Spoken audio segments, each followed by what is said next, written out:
Investidores, sejam bem-vindos a mais um vídeo. E nesse vídeo eu vou falar sobre a fusão da Azul e da Gol. Tem dado bastante repercussão, as ações da Azul subiram mais de 30% nesse último mês, a Gol próximo disso. E eu tenho recebido bastante mensagem lá no meu Instagram sobre: João, será que vai ser a reviravolta das empresas do setor aéreo, do setor de aviação? Será que nós vamos ter uma recuperação em massa? É sobre isso que eu quero falar nesse vídeo. Eu vou trazer 5 tópicos que você precisa prestar muita atenção, além de olhar os indicadores dessas companhias. Vamos ver a recomendação, como é que andam os indicadores, saúde financeira e muito mais, tá certo? Antes de começar, meu nome é João Daron. Se você quer aprender mais sobre o mercado financeiro, tá sempre bem informado, siga esse canal, tá? Se inscreva no canal. Grande parte das pessoas que assistem os meus vídeos não são inscritos no canal. Convido você a se inscrever e fazer parte dessa comunidade. Deixa um like nesse vídeo e coloca nos comentários se você tem alguma dessas empresas na carteira, tá? Coloca aí nos comentários. E no final do vídeo vai ter uma surpresinha, um quadro novo que estamos iniciando aqui no canal. Então, fica até o final, tá? Sem mais enrolação, vamos aos fatos. O que tem acontecido? Basicamente, a gente tem visto alguns movimentos acerca, e até assinatura de memorandos, etc., acerca de uma possível fusão entre o segundo e o terceiro player do setor aéreo brasileiro, a Gol e a Azul. E com isso, como vocês podem ver aqui no Status Invest, as ações das empresas valorizaram muito nos últimos 30 dias. Saiu de R$ 13,33 no final do ano passado, chegando aí a bater R$ 4,57, uma valorização de 37%, quase 40% de valorização, tá? Será que isso vai se manter ou não? É isso que a gente quer discutir nesse vídeo, tá? Inicialmente, eu vou dar uma olhada nos indicadores da Azul, posteriormente a gente vai dar uma olhada nos indicadores da Gol, e aí a gente vai tirar algumas conclusões interessantes, tá? O primeiro deles é que o dividend yield é zero, inexistente. Quando a gente olha historicamente, a gente vê que esse dividend yield sempre foi zero. Esse é um sinal de atenção muito grande, pessoal. Muito grande, tá? Quando eu vejo uma empresa que não paga dividendo, que significa 2 pontos, tá? Ou que ela não tem uma política de dividendos, isso não me atrai, porque eu busco algum tipo de remuneração dentro de uma companhia, me tornando sócio de uma empresa, ou ela não dá lucro, que poderia ser ainda pior, né? E esse é o caso da Azul. Quando a gente pega o PL, preço-lucro, a gente vê que ele está negativo, certo? O PL negativo significa que ele está dando prejuízo, a empresa está com prejuízo. Quando a gente pega o PL dos últimos anos, a gente vê que o único momento que não teve prejuízo foi 23. Anteriormente é isso quase todos os anos, tá? Então, situação bastante difícil. Então, vamos lá. A empresa não paga dividendos, está com prejuízo. Quando a gente olha níveis de alavancagem elevadíssimos, pessoal. Dívida líquida EBITDA 5,6 vezes, dívida líquida EBIT acima de 10 vezes, o PL sobre ativos negativo. O que isso significa, João? Vamos dar uma olhadinha aqui no PL, né? Significa que o PL muito possivelmente está negativo. Como a gente consegue ver aqui, né? Patrimônio líquido negativo, menos 21 bilhões, tá? A gente consegue ver aqui em cima também do PL, o PL da companhia, tá?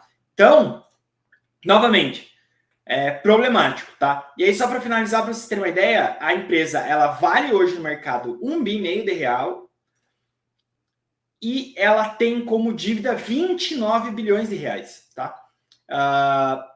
Olha a diferença, né? Então, percebam que a Azul, quando a gente olha esses indicadores, eu estou falando de uma companhia que é alavancada, que não tem histórico de dividendos e tem tido muito prejuízo, tá?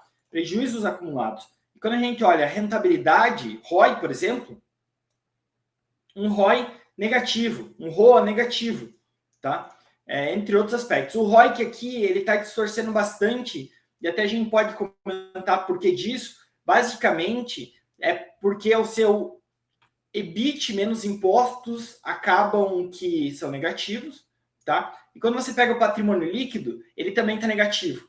Então, daria 2 números negativos, divisão de número negativo vira positivo, tá? Então, acaba que esse número aqui, ele tem que ser descartado, não faz sentido, tá certo? Então é isso que eu queria trazer para vocês. Olhem a margem da companhia, a margem líquida, né? Horrível. Então, assim, quando a gente pega a recomendação dos analistas, grande parte está com aguardar, tá? Com 3 com compra forte, até gostaria de saber quem são esses 3, e um com compra normal e outro com venda normal, tá? Na minha visão, eu ficaria bem longe, tá?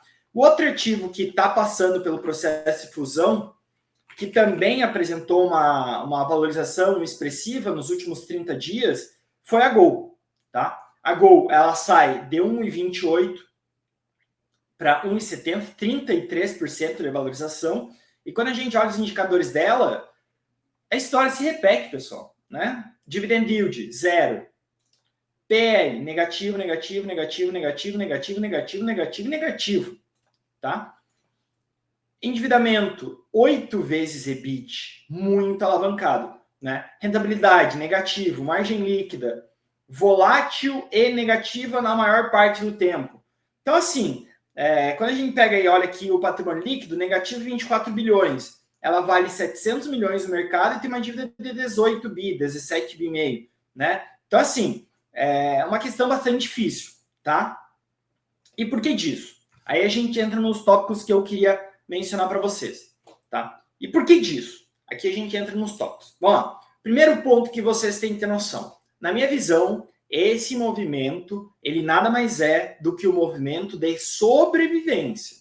Muitas vezes a gente vê duas empresas se alinharem porque entendem que assim elas ficam mais fortes, né? Optativo totalmente. Se não se alinharem, se não houver fusão, tudo bem, não tem problema. Mas, havendo a fusão, elas ficam mais fortes, então vamos nos fundir. Né? Todo mundo sai ganhando. No caso desse movimento específico, na minha visão, novamente, a gente tem um movimento de sobrevivência. Ou as empresas se unem, ou, muito possivelmente, nenhuma das duas sobreviveria. Tudo bem. Segundo tópico aqui. O setor, no longo prazo, ele é um grande destruidor de valor. E aí, como é que você consegue ver isso, João? Como é que você está falando isso com tanta certeza? Vou trazer para vocês alguns gráficos, tá? Quando a gente pega a Gol e olha nos últimos 5 anos, olha o que aconteceu com o capital do seu acionista, tá? Claro, teve a pandemia e tudo mais, mas se a gente voltar ainda mais, a gente vai ver que o retorno foi péssimo, tá? Se a gente pega azul e faz a comparação, nos últimos 10 anos, vou colocar igualar a média histórica e colocar diário. Olhem a distribuição de valor, tá? Vou colocar aqui uma empresa que a gente fala bastante, só para vocês terem uma ideia, tá? Para comparar, para efeitos de comparação. Eu vou colocar aqui o Banco do Brasil, né? O Banco do Brasil todo mundo conhece, aqui no canal eu falo bastante sobre ele. Vamos olhar isso em 5 anos, 10 anos. Vamos olhar isso em 10 anos. Olhem a diferença entre os 3 ativos. O Banco do Brasil ele deu um retorno de 234%, enquanto Gol e Azul, menos 84%, menos 81%, respectivamente. Então, o segundo tópico que eu queria falar para vocês é que são empresas que destroem valor ao longo do tempo. Então, tome cuidado, é um setor muito difícil. E o terceiro tópico é referente a isso. Por que o setor é tão difícil? Basicamente porque nós temos uma dinâmica em que as receitas são relacionadas a reais, passagens aéreas são medidas em reais, e os seus custos são dolarizados. Você tem custo de combustível, por exemplo, entre outros aspectos que são, novamente, dolarizados. Quando o dólar aumenta, que foi o que aconteceu recentemente, não só recentemente, mas na história do Brasil, o dólar sempre caminhou para cima, tá? Você tem impacto nos custos e, geralmente, quando o dólar aumenta, você tem dificuldades econômicas no Brasil. Se você tem dificuldades econômicas no Brasil, fica mais difícil você repassar aumento no preço das passagens. Então, esse é o terceiro tópico. E, estruturalmente, o setor tem problemas. Quarto ponto, a alavancagem do setor é extremamente elevada e piorou muito na pandemia. Pode ser que no futuro isso mude, etc. Pode. Eu não vejo isso mudando. É difícil as empresas conseguirem, com as próprias pernas, conseguir reverter o jogo. O quinto tópico sobre essa fusão é que Eu vejo muitas pessoas falando, pô, João, mas vai ter sinergia. E realmente, eu posso citar algumas para vocês. Otimização e frota. A gente tem alguns Boeings 737, algumas outras aeronaves, A320, etc., que são subutilizadas. Você conseguiria aumentar a eficiência dessas aeronaves, aumentar a lotação dela e, com isso, diluir custo fixo, né? Quando você vai pegar uma aeronave de São Paulo para o Rio de Janeiro, e se tiver pegar um Boeing 737, tiver com 150 passageiros ou com 200, o custo que você vai ter para fazer o translado é muito semelhante. Só que a receita é bastante diferente. Então você tem uma alavancagem operacional muito grande. E eu acho que existem sinergias aqui, além de alguns benefícios fiscais ligados à isenção do ICMS, a compra de combustíveis, etc. Tá? Entretanto, tenho que deixar muito claro que as sinergias, para serem capturadas, precisam de execução. Se vai ser possível ter uma execução, dado todo o cenário turbulento que circunda essas companhias, eu acho que assim, é difícil saber, tá? Então, novamente, pessoal, na minha visão, eu sigo longe, bem longe olhando, tá certo? Vejo que muitos de vocês têm me mandado mensagem lá no meu Instagram, com a carteira, dizendo, pô, João, tô ganhando muito dinheiro com o setor aéreo, esse ano é o que tá me dando alegria, e eu tenho conversado com vocês lá, né? Tenham calma, foque em empresas de longo prazo, que muitas vezes movimentos como esse são originados pela especulação, tá certo? E é isso que eu queria falar para vocês. Esse é o recado do final do vídeo, tá? Nós devemos começar aqui no nosso canal um quadro novo em que eu vou responder as dúvidas que vocês mandam para nós com antecedência, tá? Então, fiquem à vontade para me mandar dúvidas lá no meu Instagram, @joão.daron. Vocês podem entrar em contato comigo. Me sigam para saber mais sobre os conteúdos que estão rolando no mercado financeiro, comentários, análises e muito mais, tá certo? Um forte abraço a todos e vejo vocês no próximo vídeo.